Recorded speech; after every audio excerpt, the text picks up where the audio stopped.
Welcome back, everyone. Now we've seen the initial status of our 4 players here in Group C. It's time to find out who's still fit to stay alive and have another shot at the round of 16.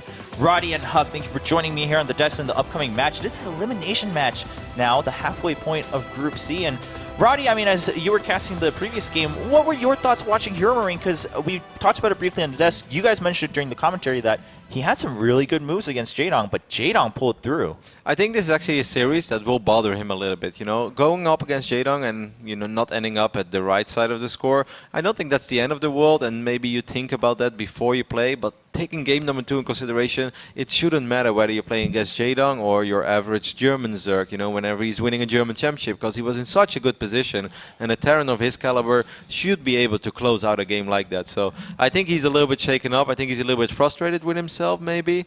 But hopefully he can just forget about it, move on into the next series. But Sen looked a lot better than we thought he did in the start of the day. So I think it's going to be quite hard for him. Yeah, let's... Oh, I mean, did you want to add to that, Do you think he knows how good of a position he was in? Yeah, absolutely. Like 25 supply up. Because that's the worst part, you know, if he goes and he knows that he was that far ahead and it's just like, I can't believe I threw that game. I mean, it definitely seemed like he knew in game too, right? He wasn't like playing super scared. It was just, obviously there's 2 ways to that, right? Jaedong also played phenomenally well. We do have to give credit there. It wasn't simply that HeRoMaRinE wasn't realizing the position he was in. But that's always a good question, right? Because we have the full view. Yes, we have all the numbers, yes. Whereas the players don't always when they're playing live. And right now he has to go right into the next match. No, but he has a lot of experience in this matchup, and I think he knows whenever a Zerg cuts off that much economy, and he probably checked, like, as soon as you leave the game, the first thing you do is, like, when did he drop that pool? Graphics, and you're like, oh, God, like, I definitely missed, a lot of opportunities here. But I do think there's one thing he can take from this series, and that's, like, in both games, he lost his Hellions. As a Terran, you can't afford to lose your Hellions. So it's like ultra red flag, red alert, all alarm bells go off. This game, keep them alive, make sure you make it hard for the Zerg to spread creep, etc., etc. And I do think that's one positive thing he can take from this series, is that he's going to have to be extra careful with his Hellions, and I would be super shocked if he ends up losing them once more. Yeah, and I love that you brought it up earlier, and of course we talked about it briefly in the beginning of the day. HeRoMaRinE, I mean, he's here because he's been a champion in Germany. He's been playing really well, and there's a reason he's now elevated into the WCS. I mean, as you can see, sure, the numbers don't tell the whole story, though. He hasn't even played that many matches. You can't really read too much into that. No, this is actually his first time ever in WCS Premier League, but he came so close multiple times. He lost in Challenger 4 seasons in a row. That's more than a year and a half, almost a year and a half, that he ended up losing in Challenger. And at that point, I mean, so you got to look back and think, there's much more to that, right? There's who was your opponent? I mean, where were you at that point in your own play? So the fact that he was that close is also, I mean, it's like when we talk about second places versus first place. If you were there that many times, it means that you probably have the potential to be there, and finally has that shot. And that's the biggest thing here. We saw the ages. HeRoMaRinE is a young, aspiring player. He's Very on the true. rise. He just made Premier for the first time. Sen, he's an old veteran. He's been here. He's 28 years old compared to the 18-year-old at HeRoMaRinE. He's definitely, his peak has come and passed. HeRoMaRiNE's probably still on the horizon, and we're hoping to see that in these maps. Coda, of course, being that standard map that we're going to see in 90% of series, but also Cactus Valley. It's kind of a weird pick. Sen picks it at that, and he just saw him play against Jaedong on that map. Do you think he's going into this with a small read, possibly a CC first on the ramp? There's not too much you can do against that, I feel. No, I don't think there's a whole lot you can do against it. I think he's just quite okay with playing Cactus Valley. It's a larger map, should give him some options to stabilize. Sen is still a very strong macro-oriented player as well. He may be old, but he's still pretty damn fast. Yeah, and as we were talking yesterday, I mean, we're joking around about, oh, well, like, Dash Terminal showed up once in Group A, and then we're talking about Bridgehead constantly showing up, but at the same time, it seems like some of these players are just trying to pick the lesser of 2 evils. They're like, well, I'm not comfortable on Dash Terminal. We'll let Bridgehead through. Hopefully we don't get to Game 3. I mean, that seems to be the mindset for a lot of these guys. So going with Cactus Valley first, and then, of course, HeRoMaRinE, as we saw, selected Coda to try to stabilize things in Game 2, should he need to have a boost to go to Game 3. Who are you leaning towards to, Chris? Leaning towards Sen. I'm going to say the old dog experience. I'm gonna chuck him in. I mean, I'm an old guy myself. If you would have asked me in the start of the day, I would have definitely said HeRoMaRinE, but I'm kind of tempted to agree with you now. Maybe it's a little bit of the nerves as well. Exactly. First time Premier League, you know, he's been true. working so hard to finally get Maybe here. first time US. I mean, but overall, the fact that you're here in this studio playing Premier League in front of some of these crowds, and you're trying to say, all right, well, I want a chance to play in Poland in the round of 16. I mean, going to the round of 16 is a huge deal for a lot of these players, but for him, some ways it's already an achievement, but he doesn't want to stop here. It's going to be a big deal. And of course, Roddy, you brought up earlier, Sen has pleasantly surprised a lot of people. People were wondering, like, oh, man, is he still on form? Because, yeah, he's also a legend in his own right, but has been fizzling out a little bit. Yeah, I mean, he made it to Premier League already 7 times. 7 out of the 9 potential seasons he could have played in, he made it to Premier League, but only 1 time round of 16, and that's pretty weird. And especially a couple of those last exits he had in the round of 32, like those were kind of ugly. Like the games against 4GG, I think they were down in the record books as the quickest WCS series ever. It was 7 and 8 minutes, and that's, you know, that's not the Sen that we know from 2012, 2013. If you give him his element, if he starts practicing a lot again, he's still a very strong StarCraft player. And in the first series of the day, I don't want to make it bigger than it is because he did play kind of an overly aggressive style, but at least his approach was smart and he was doing the right thing. So I think he's looking quite good and he should do well here. It's time to find out, Roddy and Huck, and of course all of you guys at home, tell us what you think. Hashtag WCS. For now, it's time to get into the game. Over at the desk with Nate and In Control. 2 players knocked down to the point of elimination, but only one of them will escape this brawl. In Control. HeRoMaRinE facing off against Sen after being handily defeated by 2 pretty damn good StarCraft players. Yeah, and these are 2 pretty good players in their own right as well. I mean, that's WCS, so it's a little bit of a you know, as always in this round, it's the redemption story. Neither one of these guys want to be like, yeah, I got a trip to Burbank, and then I got sent home as quick as I possibly could. It's a nice place, but you don't want to just come here and lose games of StarCraft. You do not. You absolutely do not. And it's time to find out which one of these players will advance, who will stay alive in Group C of the World Championship Series in the Northwest. We have our Red Terran player from Mouse Sports. He is HeRoMaRinE, who just had a honestly pretty crushing loss against Jaedong in our second match of the day. He faces off against our Taiwanese Zerg player. He is Sen. So a couple of notes on the first couple of games we saw from these guys. One, HeRoMaRinE, we just saw him on this map. A nice bout with Jaedong. Going for a different build here, of course. That was CC first. This will be fairly standard, but still safe at the top of that ramp walling in. And that's what I want to kind of talk about with him. Again, that rhetoric comes into play where it's like, HeRoMaRinE, you're up against Jaedong. Shouldn't you be proxy raxing, meching, like doing crazy, you know, 4-port Banshee is something that we were joking about in the background. Like, do you do something crazy? And HeRoMaRinE says, no, I beat Rhett, one of the most mechanically sound and strong European Zergs there are. Jaedong, not too far cry from him. So he feels like he could do it toe-to-toe. Results-wise, maybe not so much. Sen did something that maybe it takes a Protoss to see this, Nathaniel, so I don't fault you for maybe not noticing it, but he actually made, I believe it was like 2 Zerglings, skip speed, went lair into Hydralisk, 75 drones, game 2.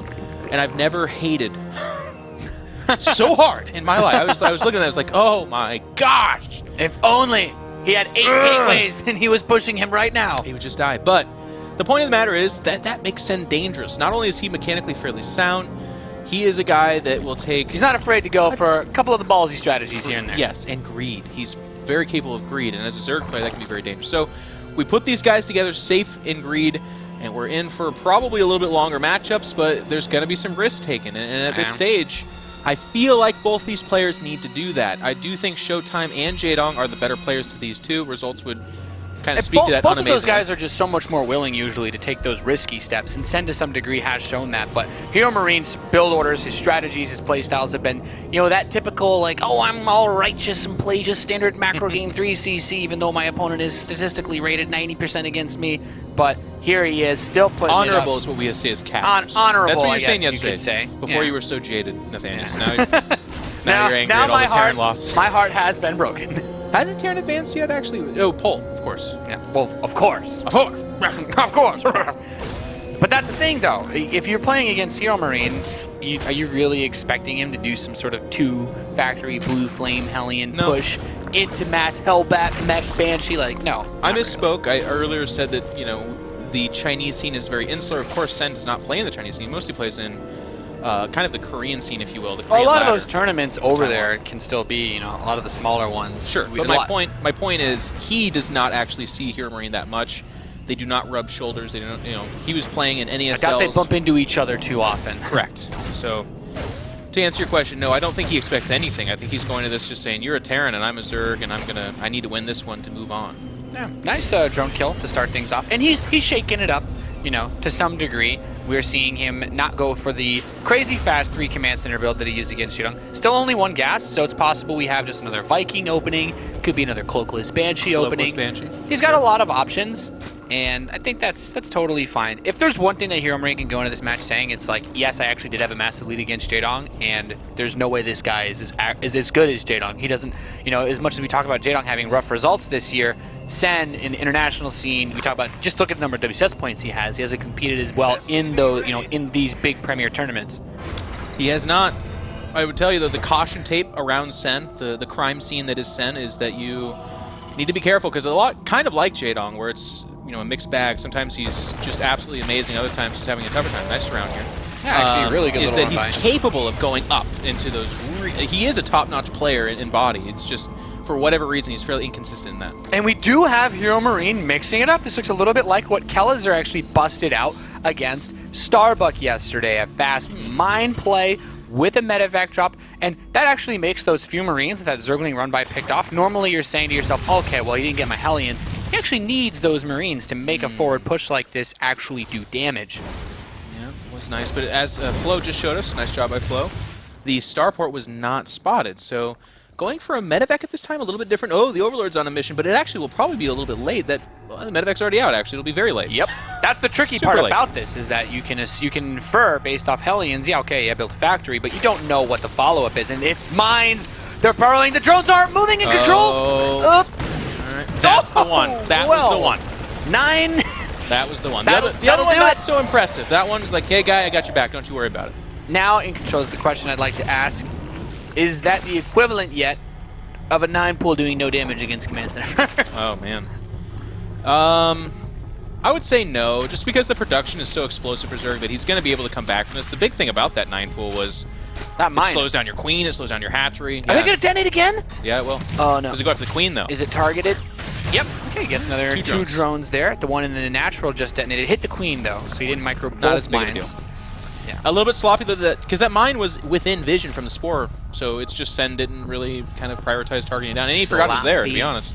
Yeah, but at this point, if you're a Zerg player and at close to 9 minutes you're just building drones to get even with the Terran, that's not a fun place to be. Whereas you have the upgrades are about to begin for HeRoMaRinE. He's adding on all of his production for 3-base setup. I think he's getting pretty much everything he needs.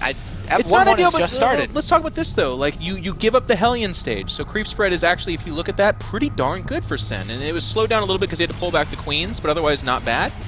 And again, he is at 3 hatches, so remaking those drones is okay. So like, look, 9 drones were killed in a single shot. Like, I'm not going to be here and be like, you have a good point about the creep spread. But it's not the end of the world at all. You do have a really good point about the creep spread. That was one of the things that Jaedong used to bring that last game back. And, you know, funnily enough, on Cactus Valley, HeRoMaRinE basically playing this map twice in a row must be thinking to himself, gosh darn, it really is hard to push across this map when there's so much creep spread. The difference is that 4th base will be taken in a position much closer to where HeRoMaRinE's base is, unless he continues to expand just down the south side, I think at which point he's really spread out versus drops. Exactly. And that was, I mean, that's always going to be a burden on this map. And I mean, unless you're, well, no, I mean, if you look at it, generally speaking, no matter what spawn you're in, you are expanding towards your opponent. Jaedong did have the advantage of, like, lower left, top left is, I think, better for the Zerg, because while that expansion does get kind of spread out, as you say, and is easier for drops, and we definitely saw a drop kill that expansion, it's not as bad, I think, as these positions. So I do agree with you, but I think you see this map in those top 3 map selections, because both players generally agree, while it is a 4-player map, it's not bad. Yeah, there's not too much weird trickery that takes place here, but this creep continuously being pushed out by Sen, as we have the 1-1 upgrades getting closer and closer to completing. Baneling speed is on the way, Spire is on the way, all that mid-game delicious tech is coming into play. But even that Viking with the supply block here and there, HeRoMaRinE sits at a supply lead as a Terran. That's always a good spot to be. You just want to clear up this creep, back off, wait for it to go away, and do not let those queens come out and plant another dozen tumors. Yeah, a pretty significant supply advantage, by the way, right now. 30 supply. It was a little bit more, but Sen did get unsupply blocked and built up a cycle. His Spire is about to complete, and he only has about 200 or 300 minerals in the bank, so we're not going to see, like, instantly 10 Mutalisks or anything like that. It's going to be about this kind of mid-map play. The Mutalisks are going to start trickling out, and that'll be nice, because with 3 medevacs here, if HeRoMaRinE plays his cards right, he should just kill a bunch of creep tumors and take about 0 losses and back out. Yeah, we also have to consider that missile turrets have only just started, and if he doesn't build them in each base, it'll be very difficult for him to take engagements. Baneling's speed is about to finish, so just picks up. Look at the capacity on this medevacs. It's as if he planned it. Yeah. It's perfect. He had just enough space. No man left behind. Good way to play StarCraft. Yeah, he's very efficient. But Sen on the flip side here too, doing a good job of rebuilding those creep tumors, and he is not overcommitted to anything as well. It's very easy for a Zerg to be like, oh god, there's an army in the middle of the map, and then they just sweep out with a million Zerglings, but in doing so, really cutting into their larvae and stagnating the production. As such, though, HeRoMaRiNE's still managing that supply advantage. That's not that, by the way, guys, that's not that untypical for a TvZ. Like, at this time, typically speaking, the Terran does have a supply advantage. I don't think it's, 30 like we see here. It's usually around 20, 15. So Sen's going to be looking to make up that difference and try to get the favorable engage. Yep, and we have Mutalisks now coming out onto the map too. They're going to be looking for their own opportunities as this Viking that was watching a potential 4th base area will it looks like he's not going to kill it immediately, but this is still a really big point of contention. This is a hallway that covers a lot of areas. All the production facilities will rally towards here, so pushing him back off of this, getting that creep, very important. Stepping away. There's not that many Widow Mines here, but there's so many Marines, it's not really a position that Sen can break. HeRoMaRiNE's done a really good job of taking that early advantage that he built off the mine drop, and he hasn't thrown away really anything.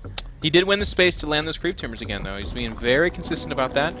Again, tip of the hat, though, to HeRoMaRiNE, while Sen's doing a good job rebuilding that, you'll notice it's kind of stopped where it was about 5 minutes ago, because it's not allowed to push further, so good job by HeRoMaRiNE. Nathanias, we do see the 4th base going towards that more middle expansion. I mean, what do you think about that? In your TvZs, do you... Just look at the distance between where that center rally position of the Terran army is and that hatchery. You have the high ground position, you can put Widow Mines there, very difficult for Zerglings or Banelings to hit. You could leave a couple Marines up there, later on you could put a Thor there.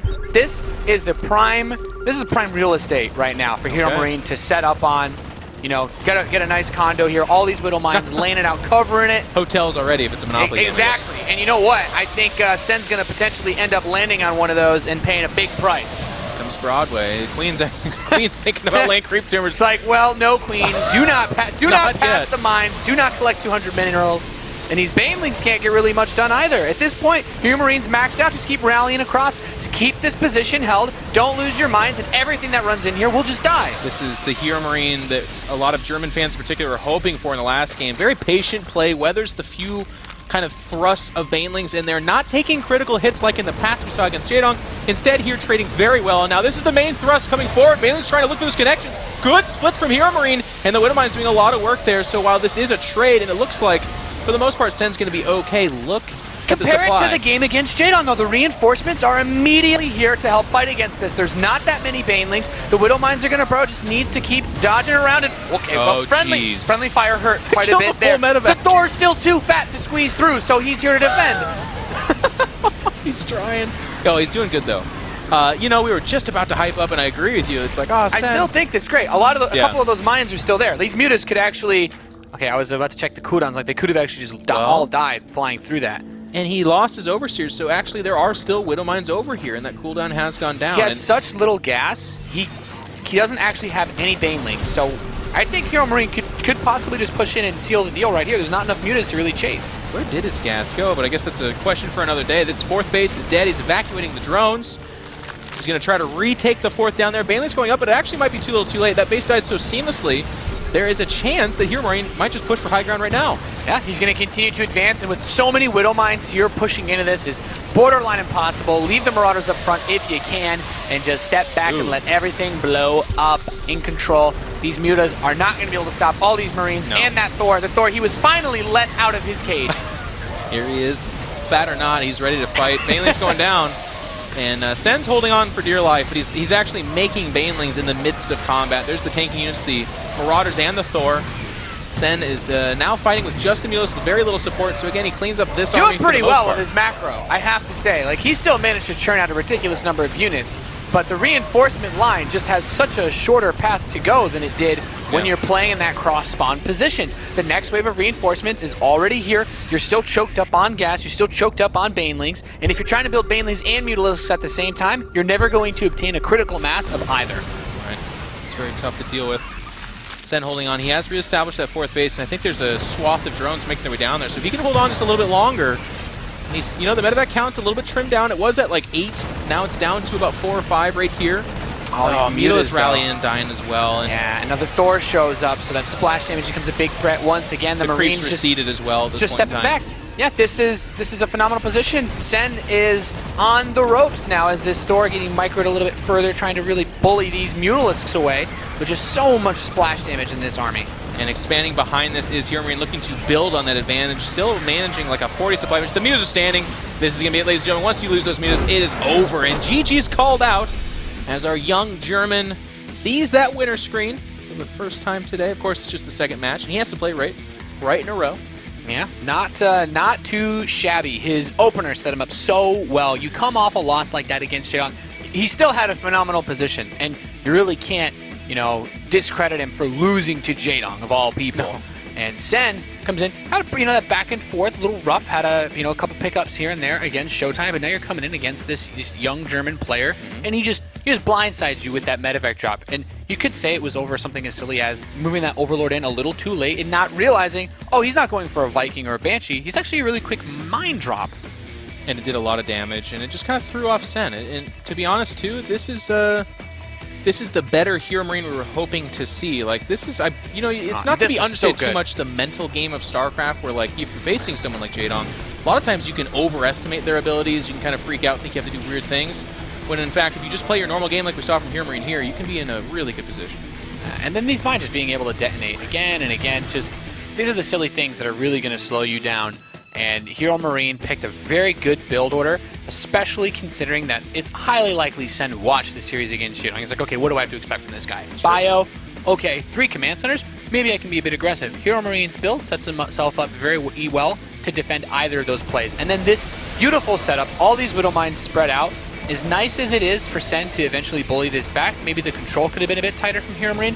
HeRoMaRinE's macro was on point, and that's what allows him to continue to take advantage of this close rally position like we talked about. Yeah, and Nathaniel, your analysis on that was spot on, and I do feel like if we're looking at a moment in time where Sen really kind of dropped the ball, it was the choice to take this fourth, but then compounding that error by saying, I'm also going to defend this unsaturated naked fourth against a very well-positioned Terran. We've got Widow Mines crawling up this ramp. They're really very well spaced out.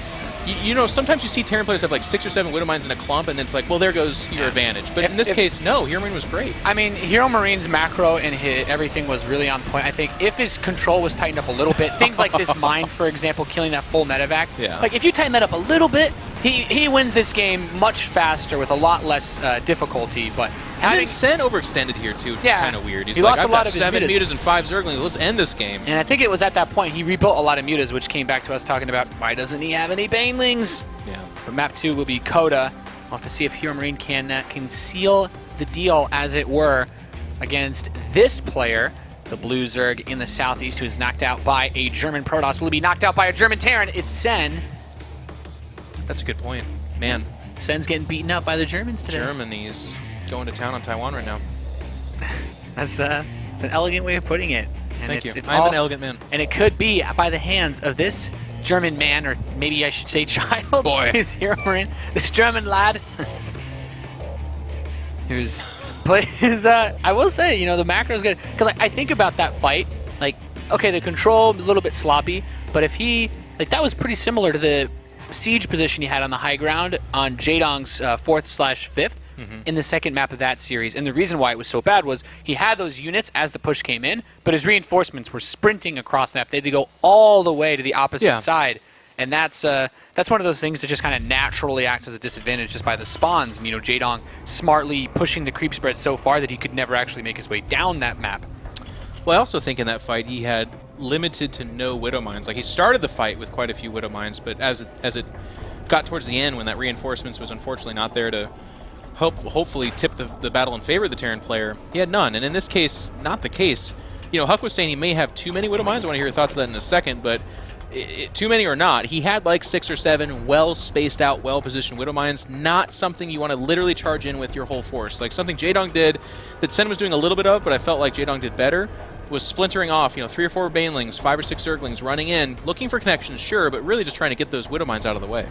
A lot of it comes down to, if you're going to play around with that many mines, you do want to consider using just like pulling your Marines away, because splitting them won't actually help that much if the mines are also going to kill your forces, because that AoE is really, really strong with the Banelings. You just run your bio away and try to target fire with those mines. Yeah. You know, it's a hard thing to do, but if you've got 7 or 8 mines, just pick one and just have it like click between 2 different units so that it doesn't fire. And then when the reinforcements come in, they're like, okay, his mine should be detonating now, and then he sends the rest in. Then you click on one of those Banelings. Messing up the timing. Yeah, there have been big moments in games where, and I guess that's a bit harder to see, it's a bit harder to show when you're casting, because those mines don't have those laser sights yet, and they've added it in Legacy of the Void, but you can't tell exactly what they're targeting, but you know, I mean, a lot of the top Korean players do target those mines as much as they possibly can.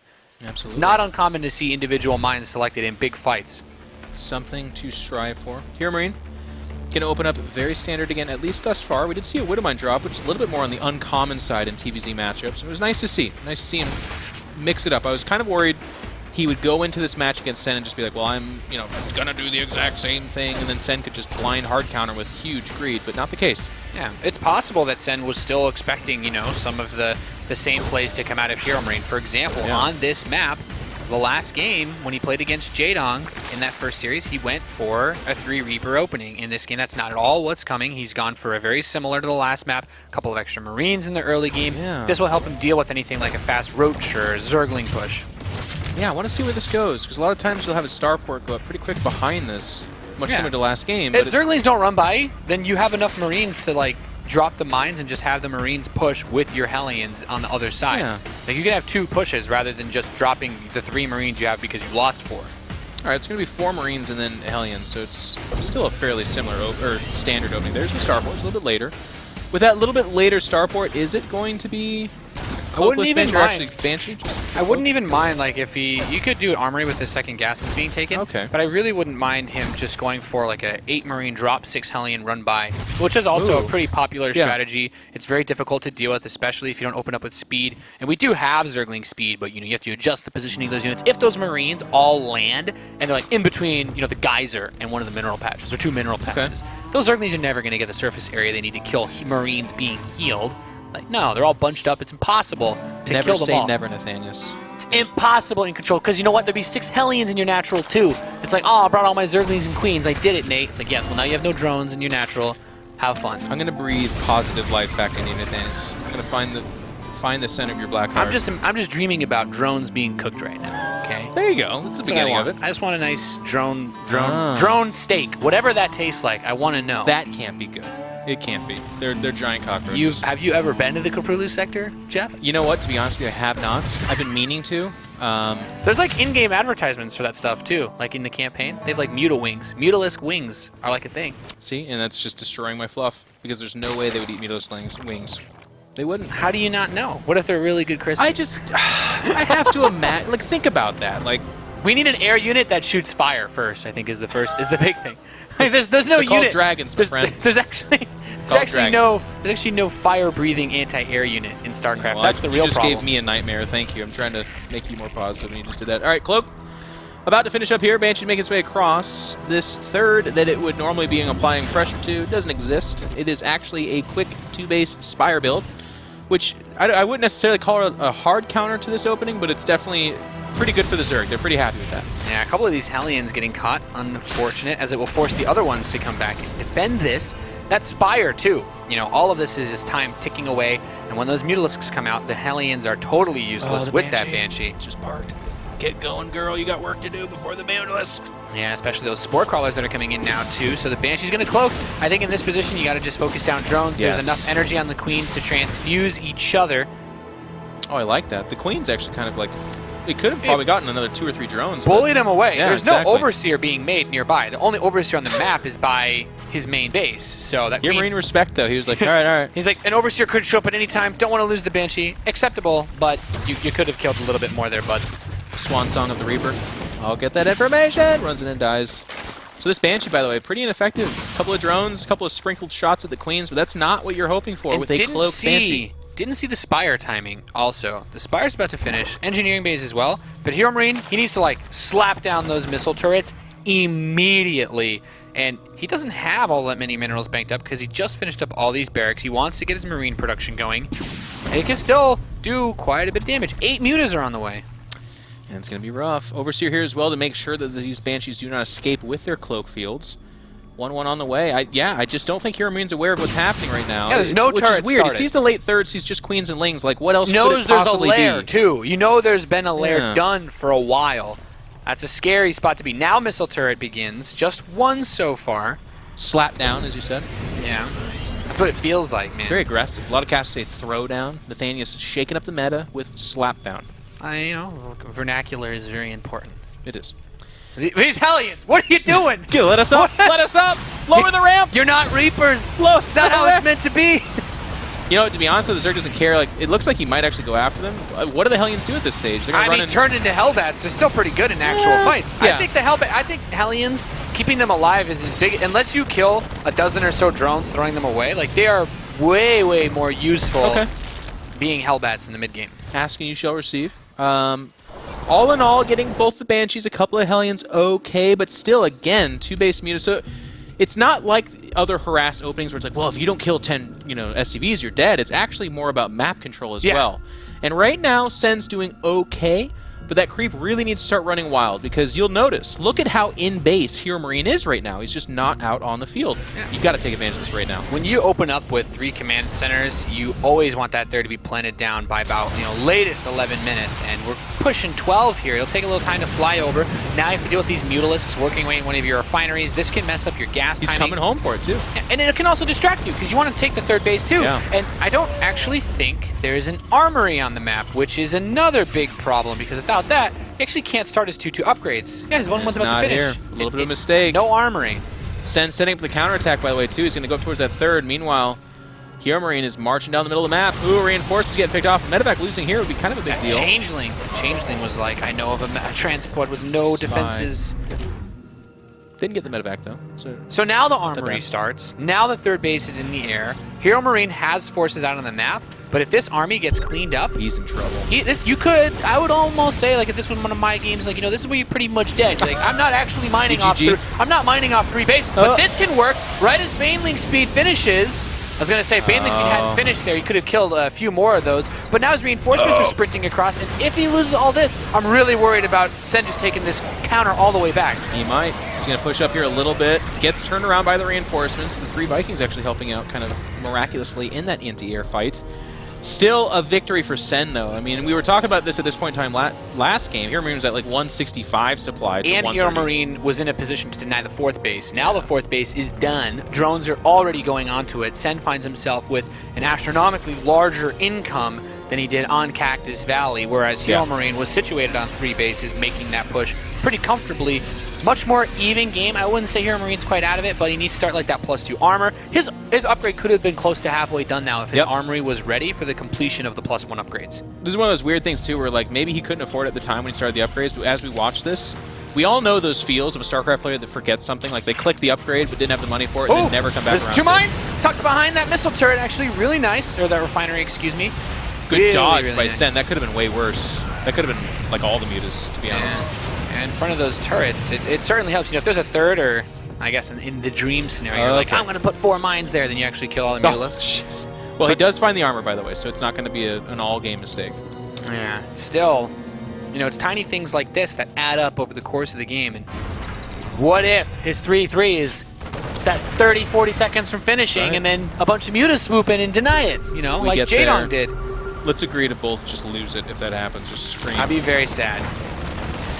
Baneling's being made at the low ground. The creep team's at the top. The creep team's been denied pretty well, but still coming and taking this fight. The mine's not able to detonate. Really, really important for Sen. And he's going for that infestation pit, which means he could try to go for Hive. This Hive will immediately start. And if he gets that upgrade advantage, if he actually gets 3-3 and makes it to Ultras, HeRoMaRiNE's going to be in a world of hurt. And there's that fight right there, by the way, is the security of the 4th for Sen. Like, that's the fight that if HeRoMaRiNE is able to, kind of carve a victory for himself, maybe he makes his way to a meaningful spot. He opens space so he can drop the 4th. But by losing that, Sen has absolute map control at this point in time. And all of a sudden, HeRoMaRiNE in order to get back into this, he has to do like a cheeky drop. But his macro has been really good. defenses. Yeah, his macro has been really good, and with the creeps that he's been pushing back, like he just needs to find an opening, really. And there are openings out on this map. The Overlords are watching a lot, but he could just splinter off through those Vikings, try to get big push. But look at this, a massive throng of units push over towards the third base. There's a bunker here, sure, but there's more than enough Banelings to crash into this. He needs to save these workers. The Widowmines are going to burrow. The army runs back. There's no way he's going to kill the third command center. So HeRoMaRinE comes, he defends, loses a little bit, but this could have been a lot worse. Could have been a lot worse. Imagine if Sen had burrow, actually. That would have been like so scary. You're sprinting back, you don't notice, and then 2 Banelings blow up It's half the best. Marines. It's the best. A lot of stims forced out too here, by the way. Most of this army going into the orange without ever actually being nibbled on by a Zergling. Well, he's defending, and he's defending while the hive is coming closer. So we see 3. Well, 72 lings just are on the way, by the way. He just finished like 60. And a couple of good detonations there. You know what's actually starting to come into play too is a lot of these Widowmines are dying kind of in each fight you look, like 3 or 4 are dying. So that high Widowmine count that he's had in the past, not there this game. Yeah, this is a really tough spot to be in. You're losing so many SCVs. That command center's getting very low. Oh, jeez. Does he notice? Yeah, he's preparing. Okay. Oh, boy. Just collateral damage. My heart just skipped to me there. I was like, wait, it's like I didn't mean to blow up your command center. Like, you actually almost killed my command center. If one more Baneling had detonated prior to him just like pressing that liftoff button, could have died. Oh, thank it's you, a 3-3. Flo. Yeah, Flo just pointing out. It's like, hey, HeRoMaRiNE's decided that, 3-3 is just not worth going for. There we go. He's but on top still, of it. he's going to be behind. And that's just so... It's not that it's like bad, but it's so uncommon for Terran versus Zerg. The Terran is almost always ahead in upgrades against Zerg, especially when it comes to the +3 attacks. He's maxed out, HeRoMaRiNE, by the way. So these counterattacks have won some space. HeRoMaRiNE's got to micro his heart out, though, because maxed out Terran's not actually the best thing in the whole world. But if he can deal it out right here, he's got to. Surges forward, gets the Banelings, but there's a whole other wave behind that. It's actually quite nice because, yeah, Sen is setting up this big flank. He wants to clear up both halves of the army at a time, but the splitting has not been There's perfect from HeRoMaRiNE. He lifts up a good chunk of Marines, but the rest all die on the ground, and now as he tries to run home with his tail between his legs, most of his supply is in medevacs. Yeah, he's not as maxed anymore, and it looks like Sen sees the light at the end of the tunnel. He's going to push forward. Oh, the Widowmines betray once more. And HeRoMaRiNE, we are going to go to game number 3, buddy, because your army, it just simply doesn't exist. That medevac supply you're talking about, well, Sen's working on it. He's trying to help him out there. Yeah, and he's doing his absolute best to help his friend bring that supply Gosh, you have too many medevacs. Let me help you with that. Yeah, it's like, you actually have 5 Marines and 10 medevacs. Not very useful. This third base, as much as it was nice to save earlier, it will not survive now. And GG is called. Sen brings the series to a standstill. Not knocked out of WCS by German players just yet. Fighting for it. He's made it go to game 3 both times. Playing better that game for sure. I mean, he was almost never really in danger, to be honest. That 4th base was as safe as it could be. It was actually, I think, never attacked. Great creep spread. Just good tactics overall. And HeRoMaRiNE, by the way, I did not feel like he played terribly that game. So there's got to be a little bit of like a, oh gosh. I poked the bear. There's a few things where that got really out of hand, and in the What would you earliest, judge him? earliest moments, like careless things, like the Hellions didn't really do too much. He pulled the Banshee back a little bit earlier. Could have got another drone here, drone there. These Hellions just getting caught like this. Like this isn't. You can't say that the game was lost because of this, but it's mistakes like this that add up. Starting the armory later with this, once you put it all together, if you make a list of the tiny things for HeRoMaRiNE that went wrong in this game, at some point you're looking at it like, okay, yeah, he did screw up quite a few things, and then This is a great fight. yeah, taking these pushes out. Medevacs too. And it's just been so tough because he was still able to macro. His macro is really like his defining thing that I'm seeing in these games because his army is never small when he has money. And it's not until he runs out of fuel and the game is basically over that he has no forces left. So still really impressive. But in here, like the pre-split, not really ideal. A lot of these Marines are clumped up, and this is what makes this sandwich play so strong too. Not having any mines covering his rear. Yeah. And then that's when the mega damage was done, and Sen knew. Rally the forces off the 4 hatches, and we will end this one, boys, and drive it to game 3. A lot of 3 games. Actually, it was just the J-Dog series it wasn't, but, well, we've only done 3 so far. Yeah. Not going to get too far ahead of myself, but it's better today. More competitive. Hydra yesterday wrecking the group as hard as he did. He's like allowed for me to enjoy closer series today. Now that you've seen what it's like to, have Hydra absolutely terrorize the group, it's like, well, these guys are actually competitive. That was brutal. And again, big congratulations to Hydra. He's in form, and what I like about this too is we have a lot of these guys that have moved to the place they're playing WCS. They've committed, and to see them succeed, that's that like feel-good story of like, you know, you tuck your child in at night. You're like, if you work hard and you do everything you can, dreams really do come true. And for Hydra, that's actually right. But all the kids that he smashed on his way, it's not true for them. Not true for them, but Hydra did not let his dreams be dreams. And if these guys just want to did keep their dreams alive, they have to advance here. It's the final map of our elimination series here at the World Championship Series. We have HeRoMaRinE in the left side of Bridgehead. That map, this fateful location where Pult dropped his only map yesterday against Betrayus. And in the right side, we have Sen, who will more likely than not, based on, you know, recent performances, have to go through another German player if he's able to survive Bridgehead. Yeah, we'll see. That Showtime Jaedong, I mean, Jaedong looked really good, but so did Showtime. I think Very patient. I agree Showtime's in form, but I think that most people would probably still agree that if Showtime actually beat Jaedong, it would be it'd be a bit of an upset. You know, people, you wouldn't be quite expecting that. You maybe not blown away because it's like, okay, Showtime's really good, but it's like he did it's like beat Jaedong in a broadcasted match live. You know, not something that's you know, not like an the song everyday you're thing. singing, I'm jiving with it, Nathanius. I'm jiving with it. Thank you, Swinging the Jeff. hips, humming a tune. Okay. So Bridgehead, talk to me about ZVT here. I know PvZ gets wild, but what are some of the features for ZVT here, or TvZ from your perspective? Naturally, you're playing with a lot of ranged units with Terran. And Off to a third good start. base, you know, for example, and when I say third base, because it's Sen, obviously he's not going to play normally, so his natural expansion in this case. Sure. You can hit it a little bit from the high ground. That's not a bad siege area later on because that fourth base is, you know, the fourth up there is often times a big target. He showed against Showtime you want to take the center position. I think that's a bit crazy versus Terran since those tight choke points at the ramps. If you try to take this base, this choke point ramp, like you put your mines at the bottom and then things just get funky really, really quickly. Yeah. But the back rocks are always going to be a point of contention because some players will do crazy things like we saw yesterday. Big throngs of roaches pushing through, and you have those vulnerable back rocks. It's hard to cover all places at once when you're you know, not 100% aware of what your opponent is up to. I find that this map does a fairly good job of making those back rocks perilous for pretty much all three of the races, and in this matchup in particular, it's like, yeah, Roach laying at the back door, like very few Terrans fully depot wall that off or even build, you know, engineering bays. Of course not, nothing there. So it usually is something you can kind of rely on, but Zerg too. Like if you land a couple of medevacs outside of that or just later in the game work your way through that, it's something that you can utilize as a harass point for the rest of the game. I like that about this map. Yeah, it's very nice. It's very nice. That opens up so many opportunities to capitalize on leads, especially since, you know, defender's advantage is such a big thing in RTS, but now you have so much more area to cover. Complicates things, to say the least. HeRoMaRiNE's going to still once again go for these quick extra couple Marines on top of this. But you can see already, like this Reaper, any drones on the right side of those minerals, that Reaper can just freely pew-pew at. And the Queen has to go up there because slow Zerglings off that creep in particular. She's out of her element. She's not on creep. She's moving slow, you know, not feeling all that great. Nice little harass point. So that is part of the weakness of taking this as your natural. The advantage, of course, is that taking the back base as your third is much easier to secure. So if he can hold this down and really make sure that, you know, Hellions don't run by, and if we get to that stage, that kind of stuff, he's in a good spot in that way. That's why I did it. I'd still argue that as a Zerg player, taking the third is so normal and usually like a natural type thing against Terran that it shouldn't be your biggest worry. Okay, like, fair point. That the fourth base is still the big point of contention.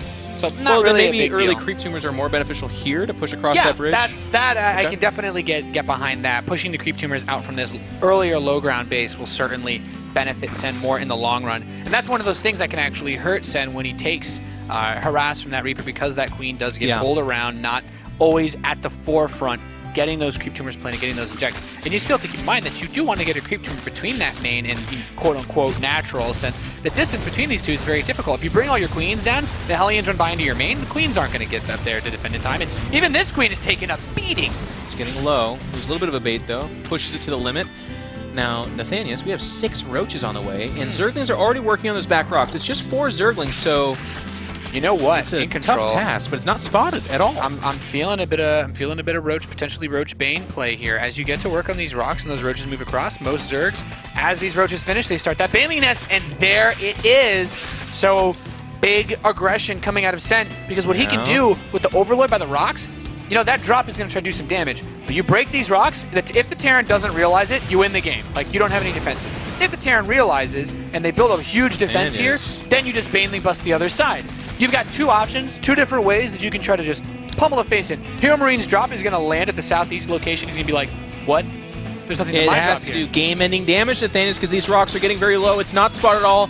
HeRoMaRiNE's not moving over here. There's nothing. You have to think about it soon. One Marine in HeRoMaRiNE's ace, and I do not believe it will be a HeRoMaRiNE in control. Oh my god. That pun is worth an award. The Widow Mines go off, though they've been spotted this time. The rocks are dead in the SP. Here only we just go. got, like, where is his army? It's exactly what Nathaniel was talking about.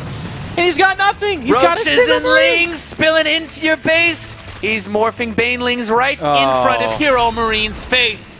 He's so confident. HeRoMaRiNE knows this is death. What does he do? He's got a single Mirage pulling the SCVs. But those are roaches, and Banelings are coming down behind this, buddy. Here comes the Bane train. SCVs not particularly effective as Sen wants to stay alive here in the World Championship Series, and I'm getting a feeling he will. GG. HeRoMaRiNE taps out the back rocks. The unexpected point of entry. I mean, so in HeRoMaRiNE's defense, like, you don't expect 4 Zerglings to go nibble at that, but to be honest, his build skipped like the Hellion stage. His Reaper got good intel, but of course that doesn't really carry you. It actually tragically saw it was just on the verge of seeing that Roachborn, in which case it might have tipped him off. I don't know if he could have done anything in that little bit of time, but anything would be better than nothing.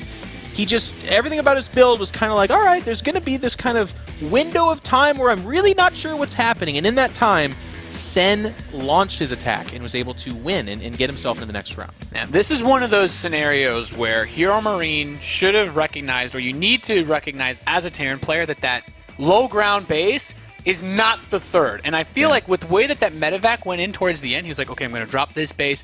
Maybe he thought there would be a third base there, but you need to know a little earlier, either with an early Viking or somehow squeeze a Reaper, throw a Hellion away. A scan. Even a scan. You know, as expensive as that is. You know, as a Terran player, those scans, man, those are diamonds. You don't want to throw those away. But the point is, you need to recognize it because there were way too many drones on the low ground base. Like, it couldn't have been a third. You couldn't saturate it that quickly without taking all the drones out of your main or your natural. Just put a depot there. To be honest, everything you said, I agree. Yeah, but and then you you know see the rocks being worked on. Put your fourth depot there. Where are the other depots? There's no Terran greed excuse where I could say not to build a depot. And I guess I'll tell you what, HeRoMaRiNE, he'll be an advocate for that depot in the future. He's like, on Bridgehead, put a depot. Yeah, he will build a depot. Very curious to know what Shobra and the boys think of building depots by your rocks on Bridgehead. Well, we'll take it right from there, gentlemen. What do you think about putting depots by the rocks? Sounds like a darn good idea to me. Yeah, for sure. I mean, it's something we've seen twice, I want to say, in this last 2 days. Like, please, Bridgehead, it's a map with these huge rocks. It's going to be exposed and used in every opportunity. Just take the extra time. Now, I do want to mention that it was Polt that fell to that too, right, on day one. Yes, so, again, it's not like a... I mean, if Polt can make that mistake too, it's definitely something that you fall trapped to, prey to, rather. But at the same time, I think InControl put it the right way. Once you have it happen to you once, you're like, oh my gosh, I can't believe it. And then you just have to remember it from then on. But let's talk about the match as a whole. Of course, that was kind of the falling demise here for HeRoMaRiNE. Like, I almost feel that a lot of players approach this map as a map they don't play a whole lot and be like, I expect my opponent to veto it, so they're going to veto different maps. And then if they end up playing it, it's like, oh, okay, I'm ending up playing Bridgehead. Well, you know, I guess it will be okay, but like, come on, there are two, not one, but two destructible rocks. I felt like even on smaller maps, you know, like Expedition Lost, people would at least always check their rocks.